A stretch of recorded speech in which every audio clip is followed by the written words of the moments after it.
कोई दिक्कत नहीं इसके रिकॉर्ड की, तो वो शुरू वाली लाइन होगी, ठीक है, 2, ठीक है। चलो भाई, तो आज का हमारा पहला टॉपिक रहेगा कार्य। देखो सबसे पहले अपन बात करते हैं कार्य की डेफिनेशन, कार्य का सूत्र और सूत्र के आधार पर कार्य के मात्रक। अब मात्रक में अपन देखेंगे कार्य का एसआई मात्रक, सीजीएस मात्रक और कार्य के अन्य मात्रक। तो देखो सबसे पहले अपन बात करें कार्य की परिभाषा की, तो कार्य होता क्या है? तो किसी वस्तु पर बल लगाकर उसमें विस्थापन उत्पन्न करना, किसी वस्तु पर बल लगाकर उसमें विस्थापन उत्पन्न करना ही क्या कहलाता है? कार्य। एग्जाम्पल के तौर पे कल मैंने आपको बताया था कि जैसे मान लो मैं किसी बेंच को धक्का मारता हूं, तो धक्का लगाने पर क्या हो रहा है? उसमें बल लग रहा है और बल के साथ में वो अपनी स्थिति भी परिवर्तित कर रही है, तो इन दोनों को अपन क्या कहेंगे? कार्य। अब कार्य की अपन बात करें तो देखो कार्य होता क्या है?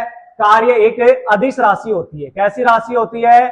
अदिश राशि, स्केलर क्वांटिटी होती है।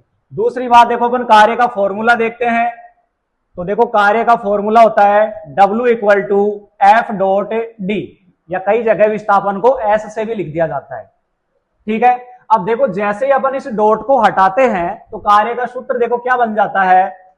F D cos theta, F D cos theta. अब आप ये पूछेंगे सर ये थीटा क्या है? तो थीटा भाई होता क्या है? देखिए इसमें डायग्राम से अपन इसको क्लियर करते हैं।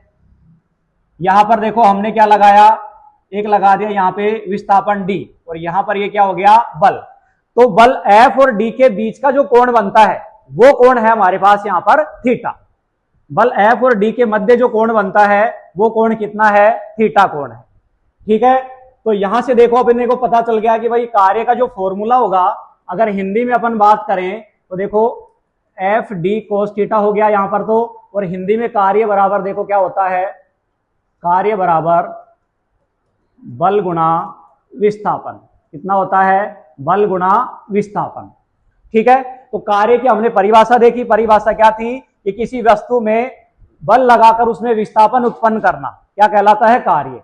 कार्य का सूत्र देखा तो हमने W से व्यक्त करते हैं, अदिश राशि होती है, और W बराबर होता है एफ डॉट डी, और डॉट को जैसे ही अपन हटाएंगे तो कार्य का फॉर्मूला क्या बनेगा? W equal to F D cos theta. Theta F और डी के मध्य बना हुआ कोण है। यहां तक फॉर्मूला कंप्लीट है। अब देखो फॉर्मूले के बेसिस पर अपन देखेंगे इसके मात्रक। क्या देखेंगे? मात्रक। चलो इसके मात्रक देखते हैं अपन।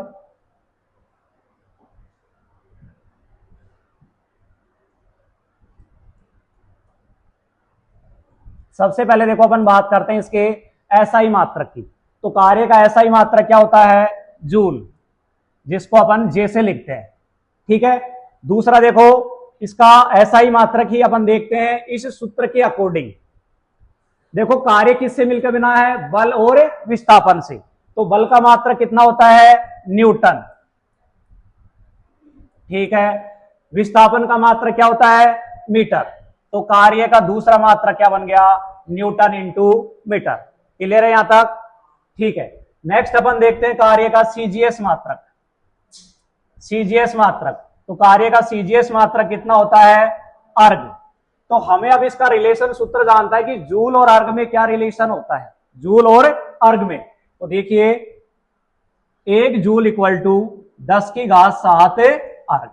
1 जूल में कितने अर्ग हो गए? 1 जूल इक्वल टू 10 की घात 7 अर्ग हो गया। याद रहेगा? कार्य का हमने सूत्र देखा, परिभाषा देखी, साथ में देखा कि अदिश राशि होती है, इसके मात्रक देख चुके हैं। अब देखो कार्य का अपन देख रहे हैं विमीय सूत्र, कार्य की विमा।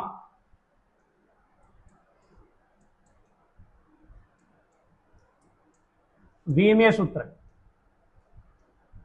देखिए m की पावर 1, l की पावर 2 और t की पावर -2। याद हो गई होगी? m1 l2 t की पावर -2। अब अपन देखते हैं कार्य के प्रकार, टाइप्स ऑफ वर्क। कार्य कितने प्रकार का होता है? तो देखो कार्य के अगर बारे में बात करें अपन, तो कार्य होता है मुख्य रूप से 3 प्रकार का: धनात्मक कार्य, ऋणात्मक कार्य और शून्य कार्य। अब ये कार्य उत्पन्न किस प्रकार से होते हैं, सारे के सारे अपन समझेंगे एक डायग्राम से, और बल और विस्थापन के बीच में बनने वाली स्थिति से, ठीक है। तो यहां से देखते हैं। देखो सबसे पहले अपन देखते हैं इसमें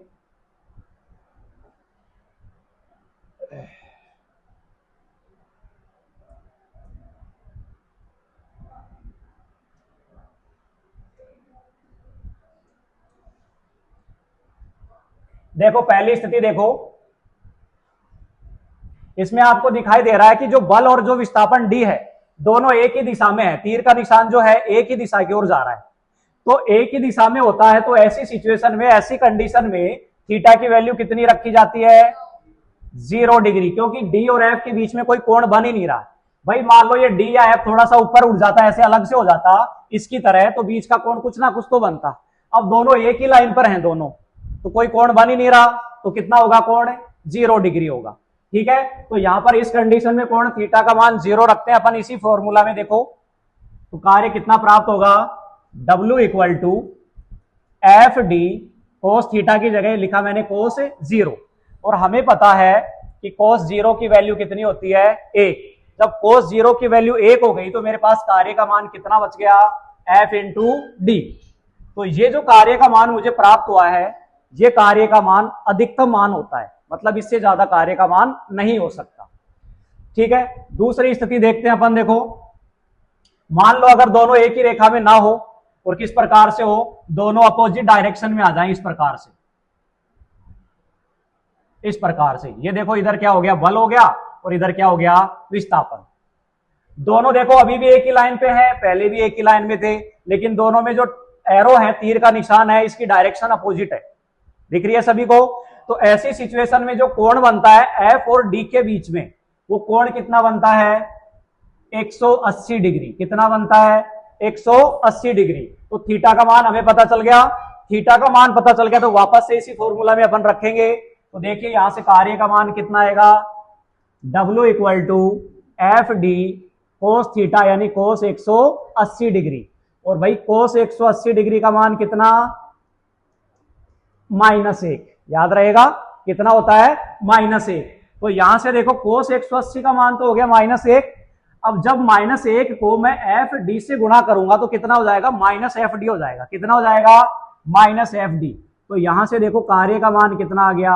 -F इंटू डी। ये क्या दो प्रकार आपको समझ में आए? दो प्रकार में कोई किसी प्रकार की समस्या है तो बताओ। भाई सीधी सी बात है कि जब बल और विस्थापन एक ही दिशा में होते हैं, कार्य का मान अधिकतम होता है, और उस कार्य को अपन कहते हैं धनात्मक कार्य। क्या कहेंगे? धनात्मक कार्य। दूसरी बात, जब बल और विस्थापन एक ही दिशा में ना होकर विपरीत दिशा में होते हैं, अपोजिट डायरेक्शन में होते हैं, तो वहां पर कार्य का मान कितना होता है? ऋणात्मक। माइनस में उत्तर आ रहा है अपना। तीसरी स्थिति क्या होती है इसकी?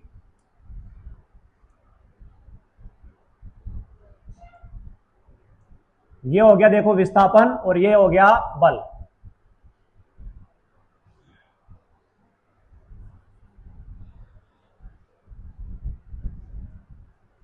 अब देखो बीच का एंगल कितना दिखाई दे रहा है? 90 डिग्री, यानी एक दूसरे के लंबवत है, यानी कि परपेंडिकुलर है। जब बल और विस्थापन एक दूसरे के लंबवत है, यानी कि यहां पर थीटा का मान कितना आ गया? देखो थीटा इक्वल टू 90 डिग्री।